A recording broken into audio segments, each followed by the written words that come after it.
Moeda e escassez. Para que serve a moeda? Olá pessoal, eu sou o professor Itamir e nesta aula vamos conversar sobre um conceito que parece bastante simples, mas que é a base de toda a estrutura econômica que conhecemos: a moeda. Você já parou para pensar para que serve a moeda? Além de pagar coisas, o que mais a moeda representa? E como o valor da moeda que usamos é definido? Então, venha para a gente explorar isso juntos agora. Então, pessoal, antes da moeda existir, a humanidade utilizava o escambo. Era assim, você trocava algo que você tinha por algo que você precisava. Por exemplo, um pescador trocava peixe por frutas. Só que isso gerava um problema bem grande. Era preciso encontrar alguém que quisesse exatamente o que você tinha e oferecesse exatamente o que você queria.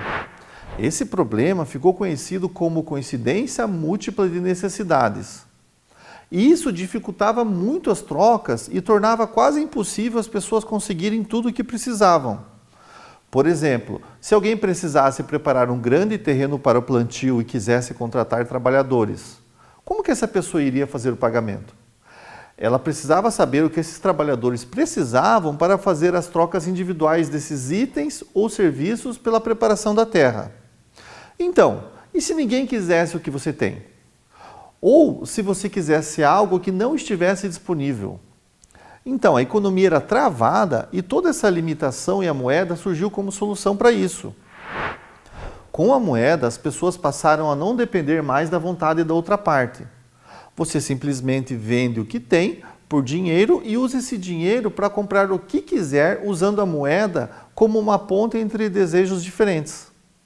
Com isso, foi facilitado o acesso às diferentes possibilidades de consumo e produção, uma vez que a interação monetária entre os diferentes agentes da economia foi ampliada. O que é moeda e a quasi-moeda? Com isso, demonstramos aqui a primeira função clássica da moeda, que é servir como meio de troca. Nessa função, a moeda entra como elemento que facilita qualquer transação, é aceita por todos e permite que cada pessoa compre ou venda sem precisar combinar necessidades. A moeda como meio de troca acaba com o problema do escambo e da necessidade de múltiplas coincidências. A segunda função essencial da moeda é servir como uma unidade de conta entre os diferentes agentes da economia. Mas o que faz uma unidade de conta? Bem, ela nos ajuda a medir o preço das coisas e atribuir valor monetário aos bens e serviços de uma sociedade. Por exemplo, apenas quando usamos uma moeda como meio de conta, podemos dizer que um celular custa 2.000, uma camiseta custa R$100 e um café custa R$8. Você percebe que a gente atribuiu grandeza matemática às coisas? Então, a gente só consegue fazer isso porque a gente usa a moeda como uma referência comum. E essa unidade de conta vai tendo cada vez mais funções, nos permitindo comparar bens muito diferentes entre si. Com a moeda, a gente sabe quanto vale cada coisa, a gente faz orçamentos, controla nossos gastos e planeja nosso futuro. Sem essa função, seria impossível precificar produtos, calcular lucros ou pagar salários, por exemplo. A terceira utilidade da moeda é servir como reserva de valor. Ou seja, a moeda passa a ser mais um dos diversos itens da economia capazes de armazenar valor. É claro, que em nossa sociedade atual, a gente pode usar outros bens como reserva de valor, como o imóvel, por exemplo. Porém, é a moeda que vai nos dar o maior grau de liquidez para guardar valores. Tendo a moeda como reserva de valor, a gente pode vender algo hoje, guardar o dinheiro e comprar outra coisa no futuro. Você lembra da sociedade de escambo? Então, no sistema de escambo, isso era impossível, pessoal. Porque, atuando como reserva de valor, a moeda resolve o problema do imediatismo, permitindo que o consumo seja postergado para mais adiante. Essa função de reserva de valor é o que possibilita o surgimento da poupança, dos investimentos e da construção de patrimônio. Você não precisa gastar tudo na hora e pode guardar, acumular, investir ou qualquer outro nome que a gente dê para isso. A moeda te dá liberdade de escolha no tempo e por isso dizemos que ela também resolve o problema da imediaticidade temporal. Que nome difícil, né? Então, as três funções que acabamos de ver, meio de troca, unidade de conta e reserva de valor, são a base de qualquer sistema econômico moderno. Com a criação da moeda, toda a economia passou a depender dessas funções para organizar suas transações e manter o funcionamento dos mercados. Mas a moeda que a gente usa hoje não é mais só papel ou metal.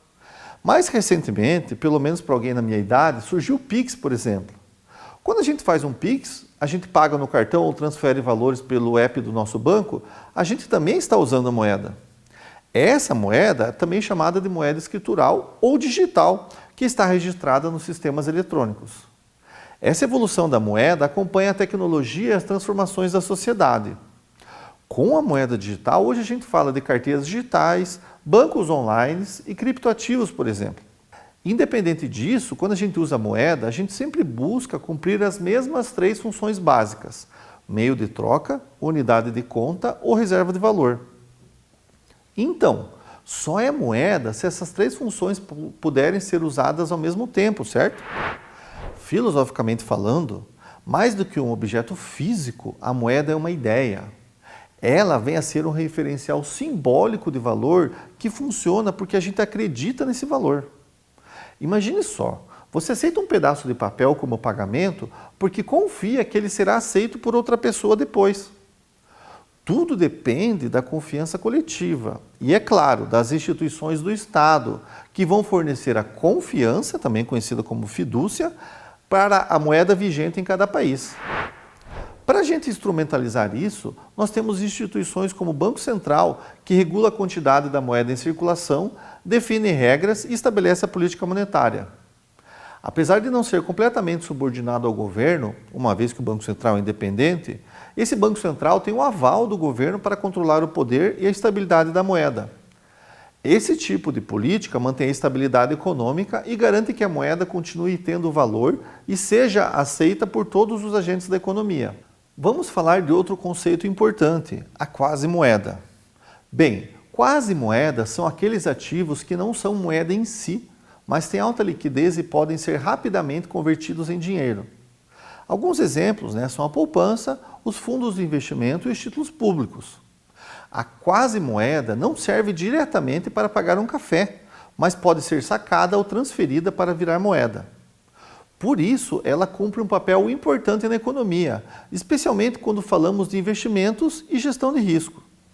O preço que pagamos por preferirmos o retorno de um investimento, como um título do Tesouro Selic, é trocarmos a moeda pela quasi-moeda. Com esse título, não temos dinheiro imediato, mas ainda podemos contar, unidade de conta, temos reserva de valor, que é um investimento, e podemos, após o resgate, fazer nossas trocas com a conversão desse investimento em moeda. Lógica monetária. Como curiosidade, vamos então dar uma olhada nas etapas necessárias para a criação do dinheiro como conhecemos. Prestem atenção, porque é um processo composto por 7 etapas e agentes.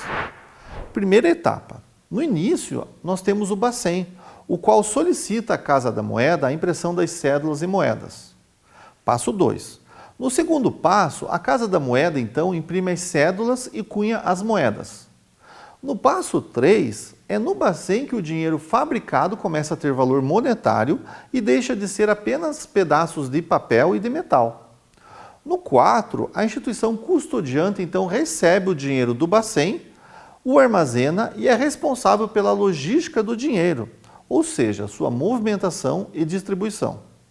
Essa instituição também recolhe as cédulas a serem dilaceradas e que não têm mais condições de uso para substituição.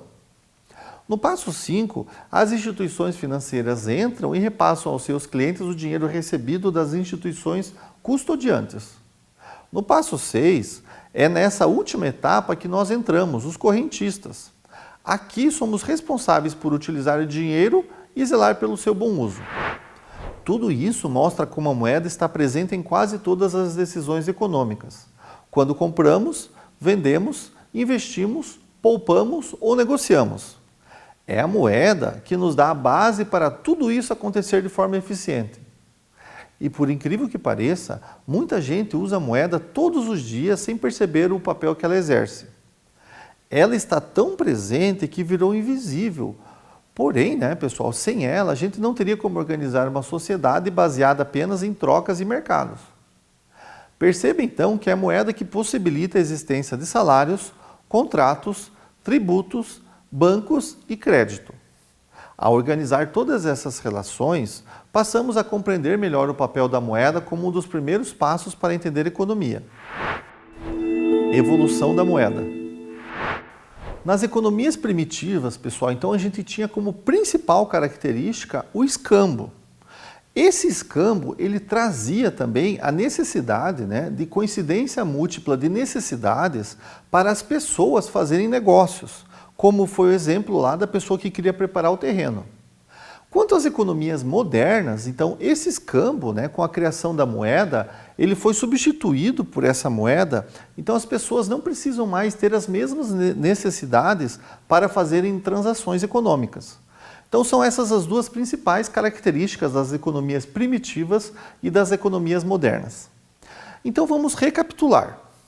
A moeda serve como meio de troca, unidade de conta e reserva de valor. Ela surgiu para resolver o problema do escambo, evoluiu com a tecnologia e hoje está presente nas formas mais modernas de transação.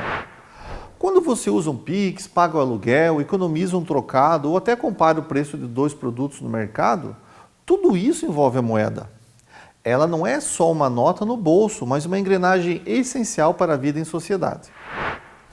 Chegando no final dessa aula, a gente pode compreender como a moeda surgiu e quais os tipos de necessidades que ela veio atender. Problemas como a coincidência múltipla de interesses ou questões temporais foram resolvidos pela moeda, que muito se aperfeiçoou no tempo. Esse aperfeiçoamento veio com entidades como os Estados Nacionais e as instituições atreladas a esses estados, como os bancos centrais. Então, pessoal, obrigado!